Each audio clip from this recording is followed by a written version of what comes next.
Welcome back to the channel, everybody. I wanted to hop on here, talk about last night's PLE. They were able to put on a heck of a show for No Mercy. It started off hot and heavy with the tag team titles of Chase U with Andre Chase and Ridge Holland taking on the fast-paced Nathan Frazier and Axiom, trying to win back their tag team titles.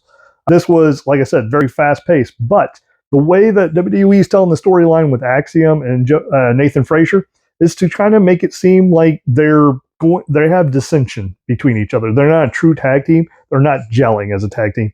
So I thought, watching this, hey, they're going to break up. There's going to be an issue where they're not going to be able to work well together. Unfortunately, and for storylines, actually, I was wrong. So it ended up being that Nathan Frazier and Axiom beat Ridge Holland and Chase U. And at the end of it, for whatever reason, because we have no idea right now, Ridge Holland just attacks every single person. Takes out all of Chase U, then takes out Andre Chase. Supposedly he's hospitalized. Swerve that nobody saw coming because he's been such a big proponent of the Chase U brand. So really excited to see that. Wonder how they're going to play out that storyline. Now, after that match, we went into another surprise match, which was Wesley taking on the new TNA. That's right, not NXT, TNA X Division champion in Zachary Wentz. Now, this was supposed to be like a backstory feud. Wesley and Zachary came in NXT, won the tag team titles. Then all of a sudden, Zachary Wentz is fired from WWE for whatever reason. It is what it is. So Wesley gets upset because he's left here holding the bag to now do singles after being tag team and kind of thinking that his career is going to be over with because that's all that people are noticing him for. So with that being said, they start doing this TNA crossover with NXT, which is great, by the way. I'm loving this. It's great to see two different brands working together to push pro wrestling into a different era. So that's really cool. Zachary Wentz ends up winning the match after Wesley was going to hit him with a steel chair and end his career. I'm hoping that they can further this match. I'm hoping it's not a one and done. But the reason why it was so surprising is because WWE and NXT actually had a TNA wrestler take over that spot. So that was great. And I guess, though, because of that, the Rascals, which is a tag team from TNA, on this Tuesday, they're going to be wrestling for the number one contender spot for the NXT tag team titles. So who knows what's going to happen with that. Very interesting. Then we have a women's North American championship, Kalani Jordan versus Wendy Chu. I'm liking this because Wendy Chu, when she first came out, she was kind of a playful, comical character. Now she's gone dark. I love it when wrestlers are able to change up what their look is and their attitudes and attributes. It's awesome. This is a really good match. Kalani Jordan ends up winning. I don't think that was a very big surprise because she hasn't had the title for very long and they're trying to push that brand new title. But once again, it's one of those, how do we extend that storyline? How do we make Wendy Chu? Because Wendy Chu didn't have to win the match in order to get over. So she got over even though she lost. So, and then the next one is a very hard-hitting Obo Femi versus Tony D'Angelo for the North American men's title. I got a feeling that D'Angelo probably went back to the back knowing that he was in a fight. It looked like there was a lot of mistakes that were made on the champion's part, Femi, because there was a couple things that, one, he stepped in the wrong spot, stepped on D'Angelo's foot, twisting his ankle. Then also he went to go do a shoulder breaker, which he picks him up, drops him on his shoulder. But he didn't do that. He didn't put him right on the right shoulder. He moved him a little bit to try to put him on the other shoulder. And whenever he did, he landed right head first onto his knee, knocking him loopy. There was a couple other parts where he went to go do a power bomb, wasn't able to do it, messed up, it looks like. They tried to play off of it.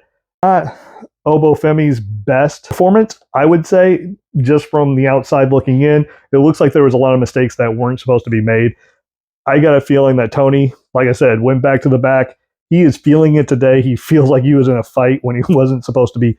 It wasn't supposed to be that physical. It was a good match, but you can tell that there was mistakes being made. Then we have, up next, we have the NXT Women's Championship, which is going to be Roxanne Perez versus Jada Parker. Now, this one, to me, it seems like the Women's Championship, as far as NXT has been going, is Who can we throw at Roxana Perez? There's not a whole lot of buildup, like this woman wants a shot and that kind of stuff. But that's kind of how it is. Hey, I went up there, I asked, I got a title shot. There's no real storyline behind them that's of any value, I think. Could be completely wrong. There might be a lot of people out there going, no, she deserved it. It's just my opinion, so I feel I'm right. Anyway, Roxana Perez and her actually did put on a really good show. Roxana Perez, though, showing that she is the female superstar of the future. She's short. She doesn't look very strong. She's not your muscle-bound woman, but I can see later on she could be like your Becky Lynch. She could be your Sasha Banks. I think that she is very good, and here in a few years, she is going to be one of the top stars in WWE. My opinion, again, being trained by Booker T doesn't hurt it any. It's pretty good whenever you can get trained by a pretty well-known WWE Hall of Famer. At the end of that match, we saw Julia from Japan Stardom, and a lot of hype. I'm going to be honest with you, I have no idea who this lady is. A lot of people were cheering. They said that there's a lot of innuendos and rumors that have been coming on with her. I don't know. I'm pretty excited to see where it goes.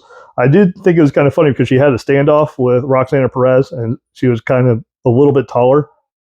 But that's not very hard to do. Roxana Perez isn't a very tall lady to begin with. So I think they were trying to go for intimidation, but to me, it just kind of fell flat. Next is going to be the men's championship. We have All Ego Ethan Page taking on Joe Henry. And he is extremely popular. Everybody is believing in Joe. Once again, not a WWE guy, not an NXT guy. He is a TNA wrestler. He is not under contract with WWE, but he is in the main event for a world title. And he could have won the championship and still kept coming in on. Or he could have just kept it in TNA. I don't know how they would have done that. Unfortunately, we don't get to see that because Trick Williams was the special guest referee. Towards the end of the match, there's some kind of hiccup where the referee who came in out of nowhere, ready to count 3, and Trick Williams, for whatever reason, stops the count. I don't understand stop the count, but he did. And this sets up for a back and forth between everybody. And right as Ethan is getting ready to hit the Trick Williams, he moves out of the way, gets hit. He hits the referee instead. Trick Williams turns around to look at the referee. When he does, he turns around, kicks Henry into the crown jewels, nails his finishing maneuver, wins the title. 1, 2, 3, All Ego stays. There's a stare down between Williams and kind of setting up for the next big feud. Unfortunately, that gets sidelined because Pete Dunne comes out of nowhere and starts attacking Trick Williams. And that's basically how the show ends. So a lot of double crosses, a lot of attacks from behind. I say a couple hits or miss. I would tell you that if you were only going to watch a couple matches, the All Ego Ethan Page match was actually really good because Joe Henry is on a hot streak. Everybody is talking about him in the wrestling community. The Wesley versus Zachary Wentz was very, very good. And then Roxana Perez, then the tag team championship match, and then Keilani Jordan versus Wendy. That's how I would rank them. Wesley, just a rivalry match, was a very, very good match. A lot of high. Those two know each other very, very well. Been tag team champions together in multiple days. It was really good to see it. My thoughts, that was my take. What are your takes? Tell me what you thought of it. Did you watch it? Are you going to go back to it? Please like, subscribe, share it, tell your friends about it. Also, be nice to yourself, be nice to others, and we'll see you later. Have a great day.